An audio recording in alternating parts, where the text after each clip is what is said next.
Good morning guys! So yan, punta na naman kami kila mama sa lolo't lola ni Yana Pot. So sa shortcut po kami dumaan kasi malayo pag sa highway, at least dito saglit lang na sa gitna ng bukid. Yan, ganda talagang pagmasdan ng bukid, tapos ang fresh pa ng hangin. Yan, punta kami sa lolo't lola ni Yana po. At ang ganda ng mga dahon, no, berdeng berde. Kaya nakakatuwa talaga sa probinsya. Ang gaganda ng mga makakita mo, unlike sa syudad, puro usok. So yan, tatahakin namin ang makitid na daanan. So yan nga guys, pagkadating namin, dumiretso agad si Mr. sa bukid. Yun siya, yun, nagdadamo. Nadamuhan niya yung mga palay nila kasi marami ng damo. Para pag lumaki, hindi sumabay sa palay yung damo kasi. Para madaling lumaki daw yung palay. Hindi ko alam eh. So yan, nauwi na ako. At yan nga yung dalawa, naglalaro na. Pagdating pa lang ni Yana, punta agad siya sa likod. Tapos sinundan siya ni Kuya Uno. Yan, magkasundo sila. Actually, nag-uusap sila guys. Silang dalawa lang nagkakaintindihan. Yan, nagchichismisan lang yung dalawang yan. Si ganito, si ganon. Di ba? Nakakatuwa silang tignan. Tapos yun nga, pinaghuli kami ni mama ng manok. Yun daw yung uulamin namin. Tapos may papaya sa kapitbahay. Kukuha kami mamaya. Pero joke, baka maghalit. Yan, nakahuli na sila ng isang manok. Actually, guys, 3 yung kakatayin naming manok kasi andito sila kuya. Yung bayaw ko, dumating sila. Yan, hulihin niya yung manok. Yun, nahuli na. Galing Sanay na sanay. Yan, mga manok ni Papa. Maraming manok si Papa. Kaya pag kami mga dumarating, ikakatay talaga si Papa ng manok. Yan, iaano lang sa apoy para matanggal yung mga natira pang balahibo, yung mga hindi na naalis. Yan, iaano lang sa apoy para maalis. So, yan. Nakatay na. Actually, umuulan yan. Masarap ang sabaw pag umuulan. So, pupunta kami doon sa ninong namin. Kukuha kami ng papaya. Hindi kami kumuha doon sa kapitbahay kasi baka pagalitan kami. Ayun, may manok pa. Parang gusto pang humabol Yan, naka-e-bike pa talaga kami. Ang putik-putik. Tapos, ginamit namin yung e-bike ni mama. Pagalitan kami noon. Tapos, hingi kami ng papaya doon sa ninong namin. Marami daw kasi siyang papaya doon. Tapos, mababa. Parang flat. So, yan. Punta kami doon. Hingi ng papaya. Kasi hindi pa pwede mga papaya ni mami. Tapos yung kaninang papaya doon, hindi kasi kay mama yun. Kila tita Tet yun. Baka pagalitan kami, pinapahinog yun eh. So, punta na lang kami dito sa bukid ni Ninong. Marami siyang tanim daw na papaya dito. Ngayon lang ako nakapunta dito. Hanggang doon lang kasi ako sa bukid nila. Pero dito sa dulo, ngayon ko lang din siya napuntahan. Ngayon lang ako nakarating dito, ganito kalayo. So yan, andun si Ninong nagdadamo. Yan. Tatawagin ni Mr. yan para humingi ng papaya. Ninong, pahingi kaming papaya. Sabi niya, sige daw, kuha kami. Yan, ang bilis naman ni Mr. Kuha agad, dali. Tapos, na-excite siyang kumuha kasi nga ang ganda, ang lalaki. Imbis na isang papaya lang yung kukunin namin, guys. Naging 2 na. Sabi ko 1 lang kasi malaki naman.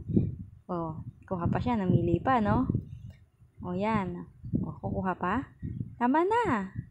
Kukuha pa? Yan, uwi na. Pre namin yung papaya. Thank you po, Ninong. Yan. Sakay na ulit kami. Uwi na kami. At habang pauwi nga kami, guys, may nakita kaming ampalaya dun sa gilid. Ampalayang balang kasi yung tawag namin dito eh. Ligaw lang na tumubo. hindi talaga siya tinanim, basta na lang tumubo. Kaya ampalayang balang.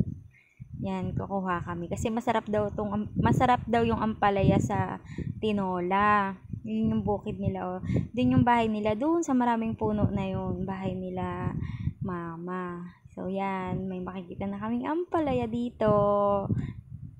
Tapos, kukuha kami. Wala namang magagalit kasi nga, diba, ligaw. Naligaw na tumubo lang. Galing nga eh.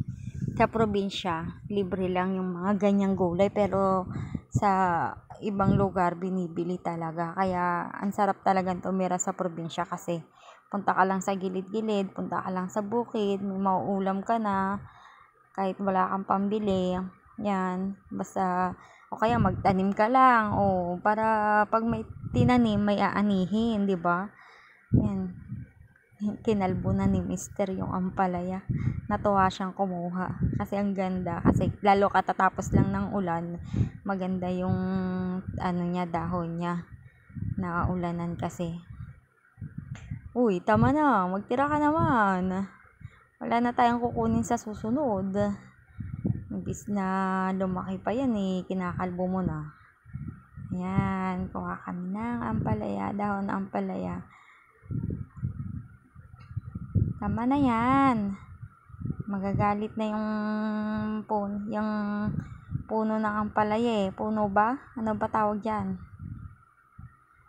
Yun. At may nakita pa nga ako, tinuro ko pa. Yun, sige kunin mo pa. Wala talagang patawad no? Basta may nakita. Ang ganda kasi. Yan, kukuha siya. Tama na yan. Tara na. Yan, uwi na kami. Yung, nakuha na kaming ampalaya para sa tinola. Dito na kami guys. Ayan na yung papaya. So, babalatan na namin kasi iluluto na ni mama. Si mama yung magluluto. Masarap magluto si mama eh. So, yan na guys. Nakapag-prepare na si mama ng panggisa, bawang, sibuyas at saka luya. So, yan na. Ginigisa na ni mama. Tapos, sinunod niya na yung luya. Then, after that, lalagay niya na yung ating native na manok. Igigisa niya na yun. Yan. Masarap yung tinolang manok. Lalo pag native. Ang lasa niya talaga, promise. Lalo, tapos umuulan pa. Sarap ng sabaw. Sarap umigop ng sabaw. Yan, igigisa niya lang. Isasangkot niya lang yan, guys. Tapos, sa kanya lalagyan ng tubig mamaya. Yan. Nilagyan niya ng patis. Yun yung gagawin niyang panlasa. Instead of asin, patis yung nilagay ni mama. So, yan na nga guys. Nasangkot siya na ni mama. Tapos, lalagyan niya na yan ng tubig. Tapos, hintayin niya na lang lumambot. Then, ilalagay yung papaya. At dahil nga hindi kinaya dun sa kawali, pre-pressure cooker na ni mama para mabilis kasi anong oras na rin. So, yan. Nailagay na rin po yung papaya. Hindi ko lang na videohan. Nilagay. Hindi na pala nilagay ni mama yung dahon ng ampalaya kasi daw hindi daw bagay yung dahon ng ampalaya pag may papaya. Kaya dahon ng sili na lang yung nilagay namin. Ilalagan na lang namin yung dahon ng ampalaya bukas almusal. Yan na guys. Kain na tayo. Sarap. Yan na po yung aming native na manok. Tinolang native na manok. So, kakain na kami guys. Kain po tayo. 'Di ba? Ang bilis lang. Ang bilis na luto. At pagtaas nga namin kumain, pumunta kami sa likod bahay. Nakita nyo ba yan? Daming bunga. Bugnay. Tanim daw ni ate yan. Naglilihi siya dun kay Yesha. So, yan. Namunga na. Ang galing. Yung pinaglihan niya dati ngayon, napapakinabangan niya na, namumunga na. Siya rin ang nakakarami kasi mahilig si ate sa maasim. So, yan, panghimagas. So, yun lang guys. Thank you po. Thank you for watching. God bless. Bye!